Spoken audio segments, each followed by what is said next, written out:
ये देखिए कुरहनी में चुनाव आयोग की तरफ से कि डेट का अनाउंसमेंट हो गया है और मजबूती से वीआईपी पार्टी चुनाव वहाँ पे कुरहनी में लड़ेंगे। इसके लिए कि आज जिला का और कुरहनी विधानसभा के जो पार्टी के पदाधिकारी हैं उनके साथ आज बैठक भी रखा गया था और उस बैठक में निर्णय लिया गया कि वीआईपी पार्टी मजबूती से हम लोग चुनाव लड़ेंगे। 16 तारीख का डेट भी क्लियर हम लोग कर दिए कि नॉमिनेशन का डेट होगा और 2-4 दिन में कैंडिडेट का भी नाम का घोषणा हम लोग कर देंगे।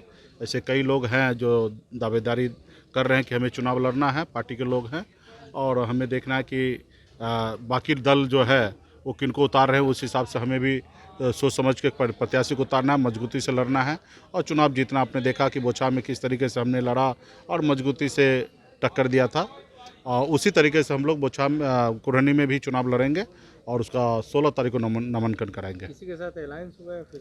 नहीं, फिलहाल तो अकेले लड़ेंगे। अब जिनको समर्थन देना है वो समर्थन दे, जैसे हम लोग अभी लोगों को समर्थन दिया, लोगों को खुशी प्राप्त हुआ, उसी तरीके से अगर किन्हीं को लगता है कि समर्थन देना चाहिए तो आके दे। बाकी हम तो नहीं चाहेंगे, हम तो चाहेंगे अकेले चुनाव लड़ें, मजबूती से लड़ेंगे। इस विधानसभा क्षेत्र में 2 जगह जो चुनाव हुआ था उसमें आप समर्थन दिए थे?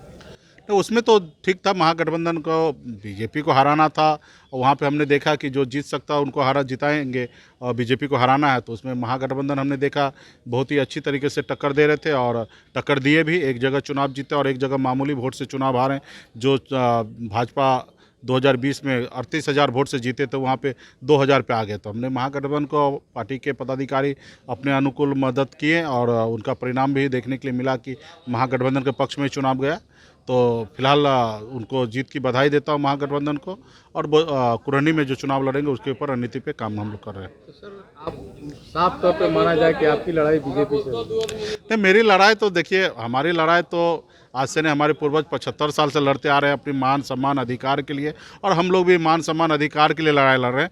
अगर माननीय प्रधानमंत्री जी निषाद को आरक्षण कल दे दे तो परसों उनसे दोस्ती हो जाएगा। जब तक आरक्षण नहीं देंगे तब तक लड़ाई जारी रहेगा और देश में जिनकी सरकार होगा उन्हीं से लड़ाई होगा, ना ही कि हमें जो विदेश के लोगों से लड़ाई रहेगा।